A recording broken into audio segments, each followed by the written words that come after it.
आप सबको नमस्कार, सुप्रभात। सार्थक government job point YouTube channel आप सब लोगों का हार्दिक स्वागत करता है। चैनल को सब्सक्राइब, वीडियो को लाइक शेयर करिए। वो तो आप सभी लोगों से होता नहीं है, फिर भी बोलना पड़ता है। यदि आप सभी लोगों से हम कोई गुजारिश करते हैं तो यही सोच समझ करके करते हैं कि भाई ये मेरे अपने हैं, और यदि वो चीज़ें नहीं होती हैं तो ये लगता है कि फिर कैसा अपनापन, है ना। तो अधिक से अधिक लोगों को चैनल के साथ जोड़िए, शेयर किया करिए वीडियो को लाइक अवश्य किया करिए। टीजीटी पीजीटी 2022 की परीक्षा तिथियां आप सभी लोगों के समक्ष 2 से 3 दिन के भीतर शिक्षा सेवा चयन आयोग के माध्यम से डिक्लेयर की जा सकती हैं। मतलब शिक्षा सेवा चयन आयोग अपना स्टैंड क्लियर कर सकता है कि ये परीक्षा हम इस वर्ष कराने चल रहे हैं अथवा नेक्स्ट ईयर। अगर नेक्स्ट ईयर होता है तो ये परीक्षा आप सभी लोगों की अप्रैल में भी नहीं होकर के बल्कि मई में होगी। क्यों? क्योंकि लगभग 25 फरवरी तक 25 से लेकर के मतलब 25 से 28 के बीच में या फरवरी के एंड में ही मान लीजिए मार्च के स्टार्टिंग में आप सभी लोगों को बोर्ड की परीक्षाएं देखने के लिए मिलेंगी, ठीक है ना। और बोर्ड की परीक्षाएं आप सभी लोगों की तकरीबन 15 दिन चलने वाली हैं। उसके बाद गृह स्नातक परीक्षाएं शुरू हो जाएंगी, ठीक, तो वो भी कम से कम 4 दिन चलेंगी। तो मार्च में और भी परीक्षाएं हैं, लोक सेवा आयोग की भी हैं, तमाम भर्ती संस्थानों की हैं। तो पहले असिस्टेंट प्रोफेसर होगी, उसके बाद टीजीटी होगी। तो अभी तो फिलहाल उस मुद्दे पर सोचना विचारना ही बेकार है। क्यों? क्योंकि हम सभी लोगों ने अब ड्यूरेशन डेट मांग लिया है और हम लोगों को समय अवधि मिल भी गई है। तो हम लोग लखनऊ जा रहे हैं, तो बहुत जल्दी ही आप सभी लोगों को सकारात्मक परिणाम देखने के लिए मिलने वाले हैं। खासतौर पर टीजीटी पीजीटी 2016-2021 के लिए और टीजीटी पीजीटी 2016-2021 के लिए और साथ ही साथ टीजीटी पीजीटी 2022 के लिए सारे मामले क्लियर किए जाएंगे। और 2011 का भी एक मैटर है बायोलॉजी का, ठीक है, उसका भी मामला क्लियर करवाना है। तो ये सारी चीज़ें हम लोग डिक्लेयर करवाने वाले हैं। आप सभी लोगों से जो हम लोगों ने उम्मीदें की थी उन उम्मीदों पे आप सभी लोग खरे नहीं उतरे हैं, ठीक है ना। बहुत से विद्यार्थी, अभी कल एक भाई से बात हो रही थी, बहुत से विद्यार्थी कॉल करते हैं और इस चीज़ का एक्सपेक्टेशन होता है। मैं आप लोगों को बता दूं, मेरे जान पहचान के भी लगभग 5 ऐसे विद्यार्थी हैं जो उत्तर प्रदेश लोक सेवा आयोग की वैकेंसियों में ओवर एज हो चुके हैं, मतलब वो 40 ईयर क्रॉस कर चुके हैं अगस्त में ही। तो उनके मामले भी हम लोगों के पास हैं और कोशिशें हम लोगों की यही होती हैं कि जल्दी से जल्दी इन मामलों का निपटारा हो जाए। अब आज आप सभी लोगों ने समाचार पत्रों में देखा होगा कि शिक्षा निदेशालय ने अध्याचन नहीं भेजे हैं। उसका एक रीजन है, ठीक है ना। निर्धारित फॉर्मेट में इनको अध्याचन भेजा गया था लेकिन उत्तर प्रदेश लोक सेवा आयोग ने ये कहते हुए अध्याचन वापस किया था कि हमको समकक्ष अर्हता हमारी क्लियर नहीं है, ठीक है ना। चलो वो भी क्लियर हो गई, नियमावली भी स्पष्ट कर दी गई। लेकिन उत्तर प्रदेश लोक सेवा आयोग ने 2 चरणों की परीक्षा को लेकर के एकदम अपना स्टैंड क्लियर कर रखा है। हम 2 चरण की परीक्षा एलटी ग्रेड में कराना चाहते हैं। समस्या इसी बात की है कि अगर 2 चरण की एलटी ग्रेड होगी तो 2 चरण की टीजीटी भी करानी पड़ेगी। और शिक्षा सेवा चयन आयोग की जो नियमावली बनाई गई है उसमें 1 चरण का ही प्रावधान किया गया है टीजीटी में। तो इस तरीके का परिवर्तन तो जायज़ सी बात है, दिक्कत होगी। तो अब कहना गलत नहीं होगा कि ये वैकेंसी अगर आप सभी लोगों की शिक्षा सेवा चयन आयोग आ जाए तो उसमें कोई अतिशयोक्ति नहीं होगी, क्योंकि प्योर मेजोरिटी की गवर्नमेंट है योगी आदित्यनाथ की, और उनको विधानसभा से या कैबिनेट से पास करने में किसी प्रकार का कोई भी जो है दिक्कत नहीं होगा।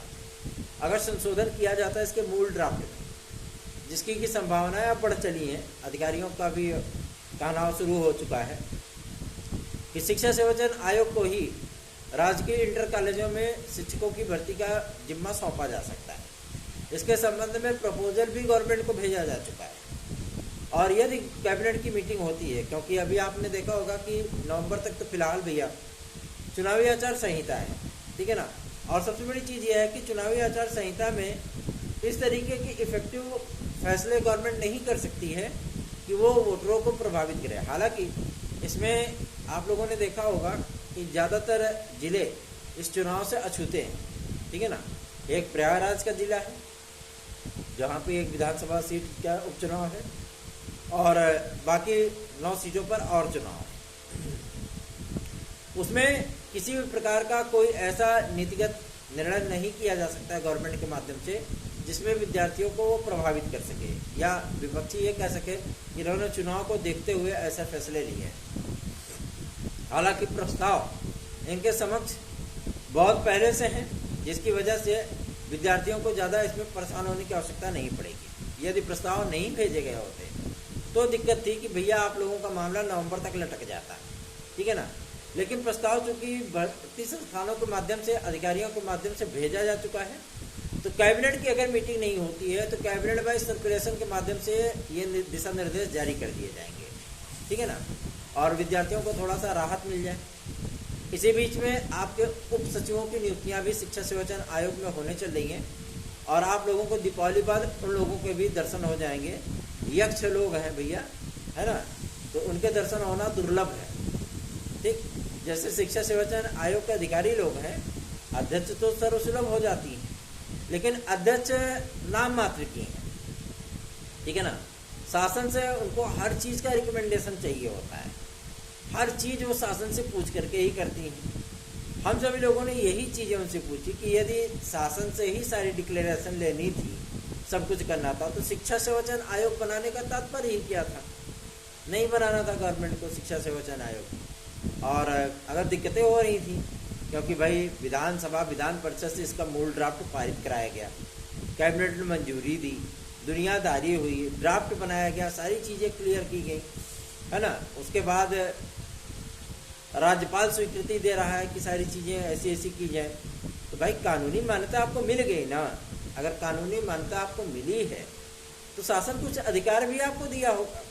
4 से 5 डिपार्टमेंट अगर एक आयोग में समायोजित किए गए हैं, कुछ अधिकार तो दे करके ही भेजा गया है ना। अब वैसे भी उसके ड्राफ्ट में इस चीज़ को लिखा गया कि बार बार शासन से अनुमति लेने की आवश्यकता नहीं है।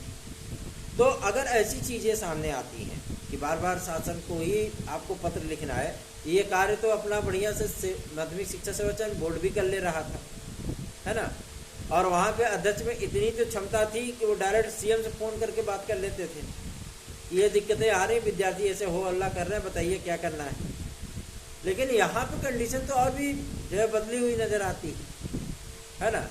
अभी आपके मामले चल ही रहे हैं कोर्ट में, वकील खुदाई सर पकड़ के खुजवा रहे हैं अपना कि अरे कैसे करें, क्या करें, इतने ढेर सारे मुकदमे। हम लोग इधर से डंडा किए ही हुए हैं कि जल्दी से जल्दी हियरिंग लगे ताकि 16 और 21 फाइनल हो, है ना।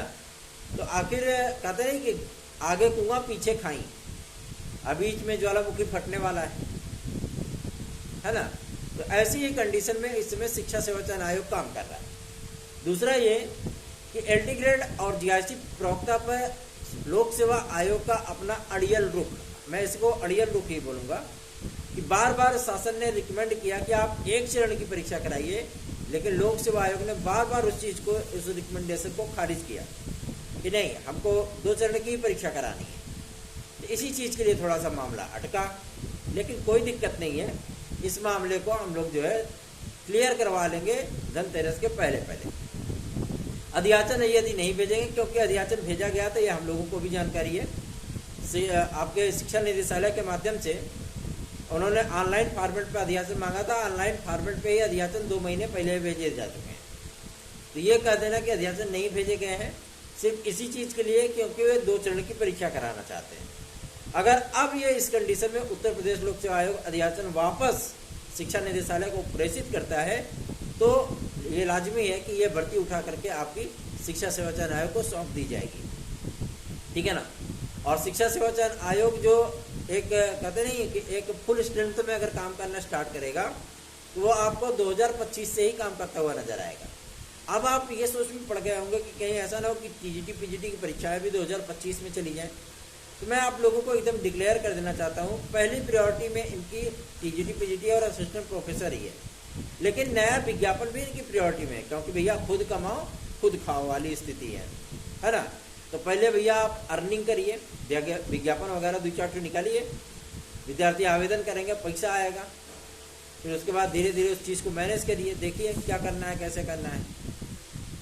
तो टीजीटी पीजीटी 2024 के विज्ञापन के लिए, 24 नहीं अब इसको 25 बोलेंगे, 2025 के विज्ञापन की भी तैयारियां आरंभ हो चुकी हैं और पदों का अध्याचन मिलने के साथ साथ ही आप लोगों को फटाफट इसमें विज्ञापन देखने के लिए मिलेगा। तो चिंता ना करें, अभी हम लोगों के पास हैं 4 दिन शेष। इन 4 दिनों में बहुत कुछ बदलने वाला है, बहुत कुछ स्थितियाँ परिस्थितियाँ बदलने वाली हैं।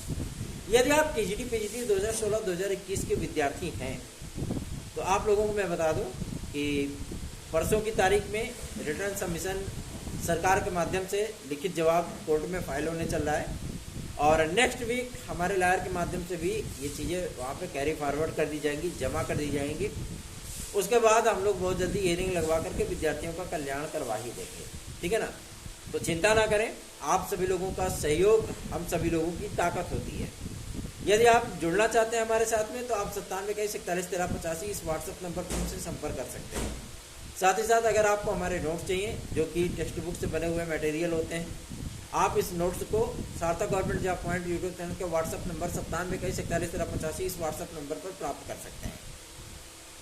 और एक बात मैं आपको स्पष्ट करना चाहूँगा कि यदि आप टेट सीटेट सुपर टेट की तैयारी कर रहे हैं तो या तो आप टेक्स्ट बुक से पढ़िए, या अगर आप टेक्स्ट बुक, इतनी ढेर सारी किताबें होती हैं आप पढ़ते पढ़ते ही थक जाओगे, तो उनका सारांश जो होता है, ठीक है ना, तो अगर आप उसे लेकर के हमारे चैनल के माध्यम से उसे प्राप्त करना चाहते हैं तो आप 9721411385 इस व्हाट्सएप नंबर पर संपर्क करिए। आप लोगों को नोट्स प्रोवाइड किया जाएगा, प्रैक्टिस सेट दिए जाएंगे, साथ ही साथ सॉल्व पेपर दिया जाएगा और बेहतरीन तैयारियाँ आप लोगों की मुकम्मल हो पाएंगी, ठीक है ना। सफलता की पूरी गारंटी रहती है हमारे मटेरियल से, क्योंकि उसके बाहर कुछ है ही नहीं। आप पूरा आत्मसात कर लो, आपकी सफलता सुनिश्चित है, सीधी सी बात है। एक चैप्टर के अंदर जितने भी क्वेश्चन बन सकते हैं उन सभी क्वेश्चन को, सभी पॉसिबिलिटीज को, चाहे वो आसान क्वेश्चन हो, टिपिकल क्वेश्चन हो, ठीक है ना, वो सारी चीज़ें आप लोगों को मेंशन करके दी जाती है। चाहे छोटा चैप्टर हो 350 क्वेश्चन, 450 क्वेश्चन, बड़ा चैप्टर है तो उसमें 800 क्वेश्चन आप लोगों को प्रोवाइड किए जाते हैं, 1 लाइनर उसका एक्सप्लेन किया जाता है। ये नोट्स आप सभी लोगों को सार्थक 2.0 के नाम से प्रोवाइड किया जा रहा है, तो ये आपके लिए बेहतरीन है, ठीक है ना। चलिए आगे बढ़ते हैं। अब बात करेंगे आपकी प्राथमिक शिक्षक भर्ती के लिए। प्राथमिक शिक्षक भर्ती के लिए बहुत से विद्यार्थी प्रयासरत थे और बहुत से विद्यार्थियों को दिक्कतें भी हुई, तकलीफें भी हुई। मैं आप लोगों को कुछ मामले डिक्लेयर कर देना चाहता हूँ कि प्राथमिक शिक्षक भर्ती के लिए शिक्षा सेवाचयन आयोग ने, क्योंकि हमारे भी विद्यालय में आया था एक टीजीटी पीजीटी के लिए रिलेटेड ही कि हम असिस्टेंट प्रोफेसर और टीजीटी पीजीटी के लिए दिसंबर में कौन कौन सी तिथियों पर ये विद्यालय रिक्त है, क्योंकि भाई सरकारी विद्यालय है, तो कौन कौन से तिथियों पर ये विद्यालय रिक्त है उसकी सूची मांगी गई थी, उसकी डेट मांगी गई थी। तो हमारे प्रिंसिपल साहब ने भी जो चीज़ें लिखी पत्र के जवाब में एकदम डिक्लेयर कर दिया गया कि भैया ऐसी बात है, हम दिसंबर में खाली ही नहीं है, ठीक है ना। तो सेंटर मिलना, क्योंकि ऐसा एसओपी बनाया गया है गवर्नमेंट के माध्यम से कि अगर जो चीज़ें डिक्लेयर नहीं की जा रही हैं तो बहुत सी भर्ती संस्थानें यह सोच रही हैं कि इस एसओपी में थोड़ा बहुत अगर परिवर्तन कर दिया जाए, कुछ प्राइवेट विद्यालयों को भी सेंटर बनाने की अनुमति दे दी जाए तो परीक्षाओं में थोड़ी सुगमता हो जाएगी। लेकिन गवर्नमेंट इस चीज़ के लिए तैयार नहीं है। बोल रही अगर किसी की जिम्मेदारी लेनी है तो ले लो भैया, आगे आकर के जिम्मेदारी ले लो, हम भी अपनी जिम्मेदारियों से मुक्त हो जाते हैं, है ना। लेकिन वो चीज़ें पॉसिबल है नहीं, क्योंकि 100, 200, 500, 1000, 2000 की बात होती तो बात अलग थी। अब बात यहाँ पे करोड़ों की आती है ना। परीक्षा कराने में गवर्नमेंट का करोड़ों पैसा खर्चा होता है, तो अगर पेपर आउट होता है या पेपर रद्द होता है तो सीधा चपत जो है वो गवर्नमेंट को लगता है, ठीक है ना। जैसे पुलिस प्रोन्नति बोर्ड का देख लीजिए, उसमें आप लोगों को जो है अच्छा खासा फटका पड़ा था गवर्नमेंट को 79 करोड़ रुपए का। आरओ कैंसिल हुआ 45 करोड़ रुपए का। तो इतना बड़ा फटका जो है 100 करोड़ से ऊपर जो है मतलब गवर्नमेंट के डूब गए, है ना। तो ये चीज़ें देखी जाती हैं, इसीलिए थोड़ा सा गवर्नमेंट इस पर सख्त रुख अख्तियार की हुई है कि अगर कम विद्यार्थी रहेंगे तो उन चीज़ों को मैनेज कर पाना संभव हो पाएगा, ठीक। तो चिंता ना करें, हम लोग 2-4 दिन में आप लोगों के लिए इफेक्टिव चीज़ें लाने की पूरी कोशिश करेंगे। रही बात एलटी ग्रेड जीआईसी प्रवक्ता के लिए, तो आप लोगों को मैं बता दूं कि लोक सेवा आयोग का इस अरियल रूप को हम लोग दूर कराने की पूरी कोशिश कर रहे हैं। क्योंकि जब ये शासन की बात नहीं सुन रहे हैं कि हम बार बार शासन रिकमेंड कर रहा है कि टीजीटी हम 1 चरण की करा रहे हैं तो एलटी भी 1 चरण में होगी, और बार बार इस चीज़ को क्लियर कर रहा है कि हम तभी एलटी ग्रेड कराएंगे जब हमको 2 चरण की परमिशन दी जाएगी। तो देखते हैं क्या चीज़ें पॉसिबल हो पाती हैं, क्या चीज़ें होती हैं, मुमकिन क्या है, वो सारी चीज़ें पॉसिबल बनाई जाएंगी आप सभी लोगों के सहयोग और स्नेह के दम पे। धन्यवाद, आप सभी का दिन शुभ हो।